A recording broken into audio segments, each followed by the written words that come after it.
আমন্ত্রণ চ্যানেল 24 সকাল 11টার খবরে শুনছিলেন সিলন ফ্যামিলি ব্লেঞ্চি সংবাদ শিরোনাম। আপনাদের সাথে আছি আমি রোকসানা জয়ী। শুরুতেই বিশ্বকাপের খবর। ক্রিস্টিয়ানো রোনালদোর পর্তুগালকে বিদায় করে কোয়ার্টার ফাইনালে স্পেন। লামিন ইয়ামালদের জয়ে 1-0 গোলে ম্যাচ জুড়ে নিষ্প্রভ ছিলেন CR7। বদলি নেমে গোল করেন মিকেল মেরিনো।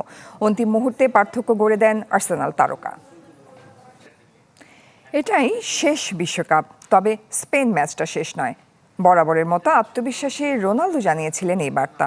তবে লা রোহা ফিউরিদের বিপক্ষে হারে 20 বছরে খেলা 6 বিশ্বকাপে শেষ পর্যন্ত ট্রফিহীন CR7, যা কিনা বর্ণিল কেরিয়ারে একমাত্র অপূর্ণতা। তাই গ্রেটেস্ট শো অন আর্থে বিদায়টা হলো অশ্রুসিক্ত।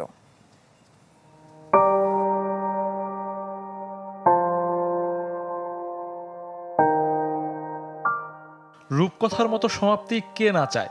রোনালদোও চেয়েছেন শেষ বিশ্বকাপটা রাঙাতে।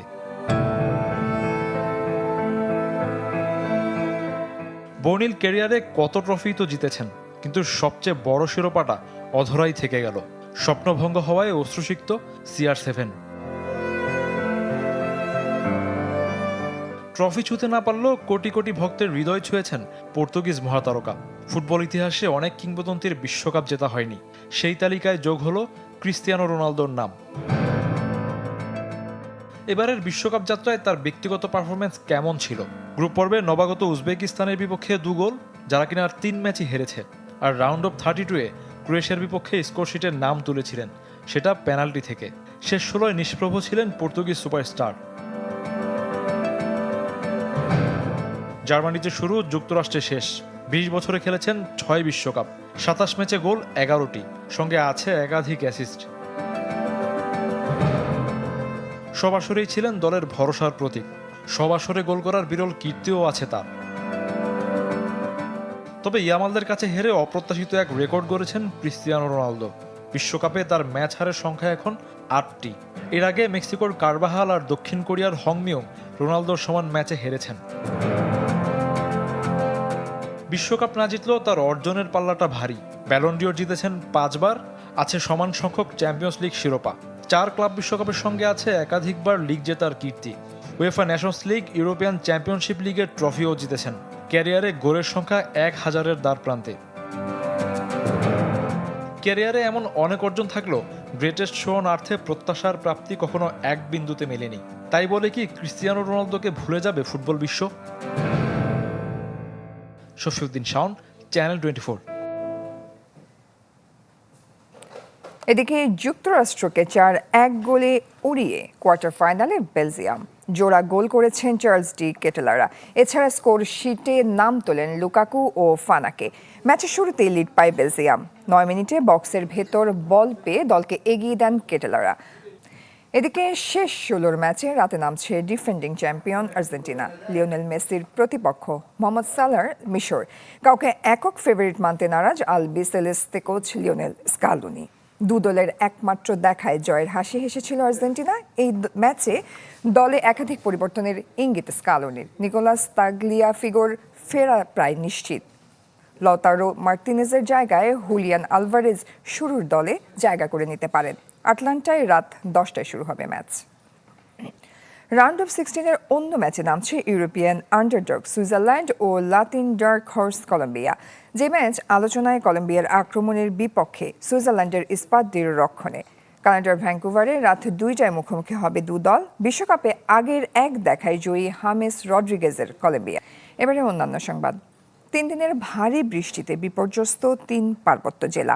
পাহাড় ধস নিয়ে শঙ্কায় হাজারো মানুষ। এদিকে ভারী বৃষ্টিতে মাতামুহুরী নদীর পানি বিপদসীমার ওপর দিয়ে প্রবাহিত হচ্ছে। এতে বান্দরবানের লামা ও আলীকদমের নিচু এলাকা প্লাবিত হয়েছে। বিভিন্ন স্থানে পাহাড় ধসে ব্যাহত সড়ক যোগাযোগ। সাঙ্গু নদীর স্রোত বেড়ে যাওয়ায় থানচির তিন্দু, রেমাক্রি ও নাফাকুম পর্যটন এলাকায় আটকা পড়েছেন শতাধিক পর্যটক। নিরাপত্তা বিবেচনায় 10 জুলাই পর্যন্ত বান্দরবানের সব পর্যটন কেন্দ্রে ভ্রমণ নিষিদ্ধ করেছে প্রশাসন।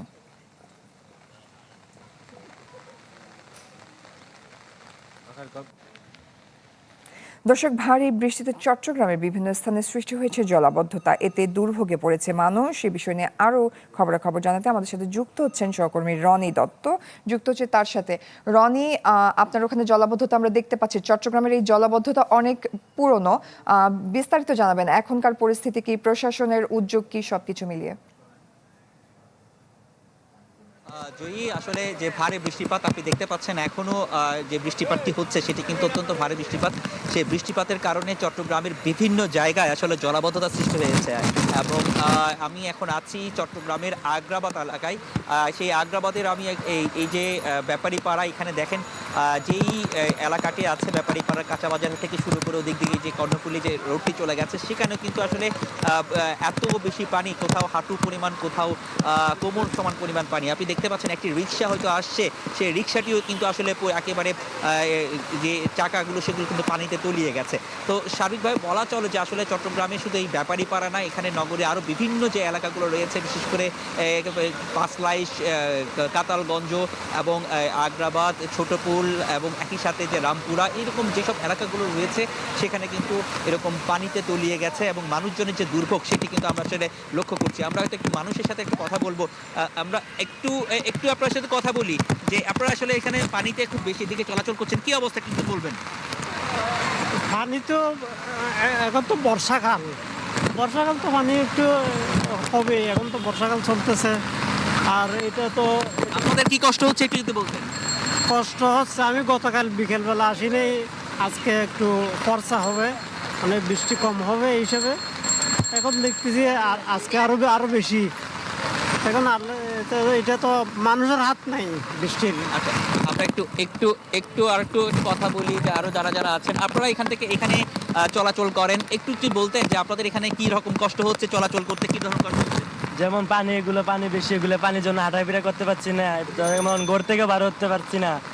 যেমন এইগুলো পানি বিশুদ্ধ কারণে আমরা হাঁটা করা চলতে না, স্পর্শ করতে পারতেছি না, কিছু করতে পারতেছি না। এটাকে যে কোনো একটা পত্র করতে হবে। এগুলো বাড়িতে পারতেছি না, পানি দেখছেন, এগুলো চলাফেরা করতে যাচ্ছে না, দুর্গন্ধ, ডাস্টবিনে ময়লা টলা শহরে আবর্জনা হয়ে যাচ্ছে যে এগুলো চলতেছে।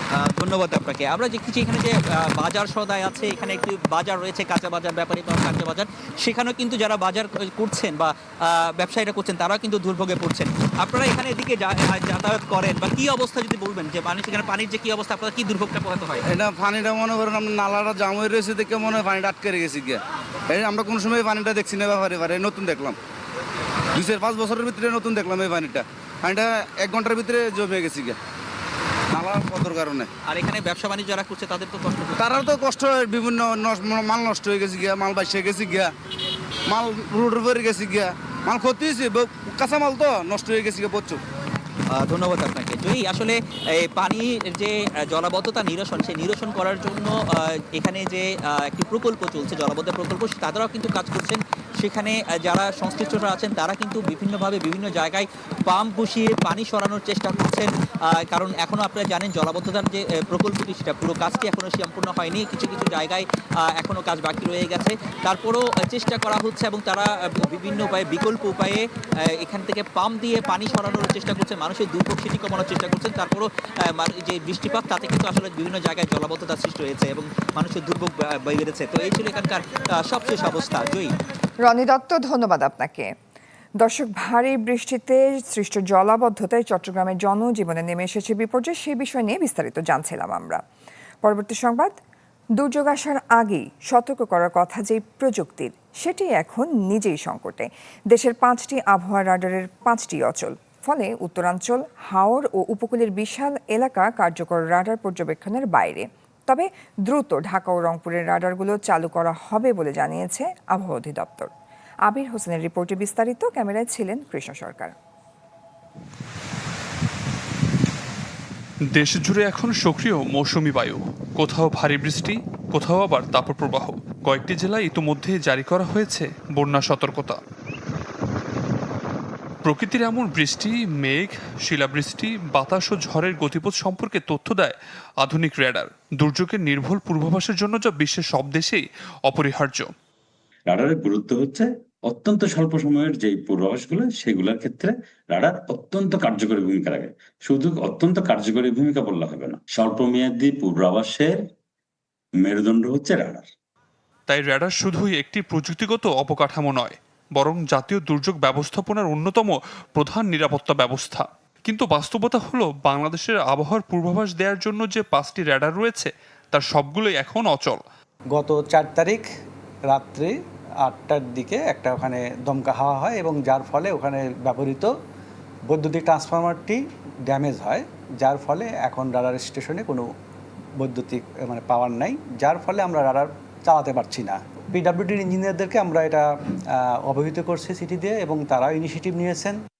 মৌলভীবাজার, কক্সবাজার ও পটুয়াখালীর র্যাডার কাজ করছিল না বহু বছর ধরেই। গেল 1 মাসেই কার্যক্রম বন্ধ রংপুর ও ঢাকার 2টি র্যাডারেরও। রাডার ডাটা প্রতি 3 মিনিট 5 মিনিট অন্তর অন্তর পাওয়া যায়। এই যে অত্যন্ত স্বল্প সময়ের মধ্যে তথ্যপত্র পাওয়া যায়, তার মাধ্যমে আবহাওয়ার গতি প্রকৃতি অত্যন্ত সূক্ষ্ম নিখুঁতভাবে কি করা যায়, পর্যবেক্ষণ করা যায় এবং পর্যবেক্ষণের প্রেক্ষাপট থেকে সেটার সাথে সম্পর্কিত যে দুর্যোগ আছে সেটার পূর্বাভাস তৈরি করা যায় এবং সেই পূর্বাভাস অত্যন্ত দ্রুততার সাথে কোন এলাকায় হবে সেটি জনগণকে জানিয়ে দেওয়া যায়। এই বিশেষজ্ঞের মতে প্রয়োজনের অর্ধেক লোকবল নিয়ে কার্যক্রম পরিচালনা করছে বাংলাদেশ আবহাওয়া অধিদপ্তর। আবির হোসেন, চ্যানেল 24, ঢাকা।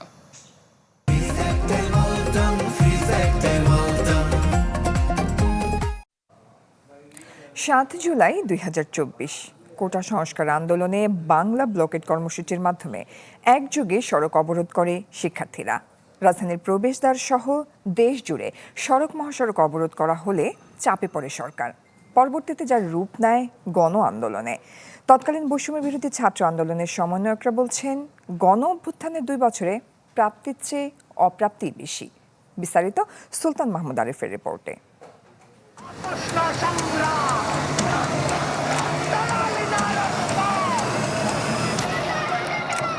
2024 সালের 7 জুলাই, যেদিন কোটা সংস্কার আন্দোলনের টানা কর্মসূচিতে আসে নতুন মোড়। প্রচলিত হরতাল অবরোধের বাইরে বাংলা ব্লকেড ঘোষণা করে বৈষম্য বিরোধী ছাত্র আন্দোলন।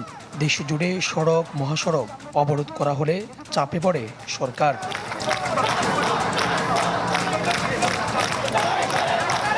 সেদিন বিকেল গড়াতেই ঢাকা বিশ্ববিদ্যালয়ের কেন্দ্রীয় লাইব্রেরির সামনে থেকে শুরু হয় মিছিল।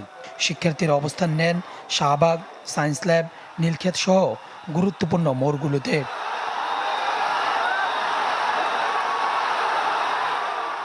একই সময়ে চট্টগ্রাম, রাজশাহী, খুলনা, সিলেট সহ দেশের বিভিন্ন বিশ্ববিদ্যালয় ও জেলায় সড়ক অবরোধ করে শিক্ষার্থীরা। বাংলা ব্লকেড নামকরণের নেপথ্যে কী ছিল? 24 মাস পর সেই স্মৃতি স্মরণ করলেন সে সময়ের সমন্বয়করা। 6 জুলাই সন্ধ্যার পরে আমাদের একটি মিটিং হয়। তো আমরা যেহেতু দীর্ঘ 4 দিন যাবৎ আন্দোলন করছিলাম এবং আমরা কোনো যৌক্তিক সাড়া পাচ্ছিলাম না, তো তখন আমাদের সিদ্ধান্ত হয় যে আমাদের কঠোর কর্মসূচির দিকে আগাতে হবে। বাংলা ব্লকের নামটাকে পাশ করিয়ে নিই এবং এই কর্মসূচির মাধ্যমে যেটা হয় যে আমরা যে জিনিসটা আশা করি ঠিক সেরকম একটা জিনিসই হয়। অবরোধ এই শব্দের সাথে কিছু ট্রমা আছে, বাংলাদেশের মানুষের হরতালের শব্দের সাথে ট্রমা আছে। তো আমরা হয়তো কাছাকাছি জিনিস, কিন্তু শান্তিপূর্ণ বোঝানোর জন্য আমরা ডিফারেন্ট নামকরণ, ডিফারেন্ট সেন্টিমেন্ট আমরা ব্যবহার করি। আন্দোলনের সংগঠকদের ভাষায় পরবর্তী কর্মসূচির শক্ত ভিত তৈরি করেছিল 7 জুলাইয়ের বাংলা ব্লকেড। রাজনৈতিকভাবে আমরা বেশ কিছু জিনিস মানুষ এখানে সুফল পেয়েছে, কিন্তু মৌলিক অধিকারের ক্ষেত্রে আসলে সে ধরনের বিশাল কোনো পরিবর্তন আমরা আনতে পারিনি। এটা আমি মনে করি যে জুলাই এখন পর্যন্ত এখানে এই সফলতা দেখাইতে পারেনি। এই প্রত্যাশার জায়গাটা না আসলে 1-2 বছরে পূরণ হবে না। এটা একটা বিশাল জার্নি। এখন যারা রাজনীতিতে সক্রিয়ভাবে অংশগ্রহণ করেছে, যারা পলিটিশিয়ানস আছে, তারা অনেক সময় মেগা স্টারের চেয়ে অনেক বেশি জনপ্রিয় কিন্তু হয়ে উঠেছে। তো সেই জায়গা থেকে আই হেট পলিটিক্স জেনারেশন থেকে আই লাভ পলিটিক্স জেনারেশন যে আমরা গড়ে তুলতে পেরেছি, এটা কিন্তু আসলে 24 জুলাই গণ অভ্যুত্থানের অনেক বড় একটা সফলতা। 7 জুলাই দিনভর আন্দোলন শেষে সমন্বয়করা ঘোষণা দেন, দাবি পূরণ না হওয়া পর্যন্ত কর্মসূচি চলবে। পরের দিনগুলোতে যা দেশব্যাপী রূপ নেয় গণ আন্দোলনে। আমরা শুধু আজকে নয়, আজকে থেকে প্রত্যেক দিন আমাদের কর্মসূচির যে তীব্রতা সেটি আরো বৃদ্ধি করব। জুলাই যোদ্ধাদের কাছে বাংলা ব্লকেড শুধু একটি অবরোধ কর্মসূচি নয়, এটি ছিল নজিরবিহীন গণ অভ্যুত্থান রচনার এক ঐতিহাসিক অধ্যায়। সুলতান মাহমুদ আরিফ, চ্যানেল 24, ঢাকা।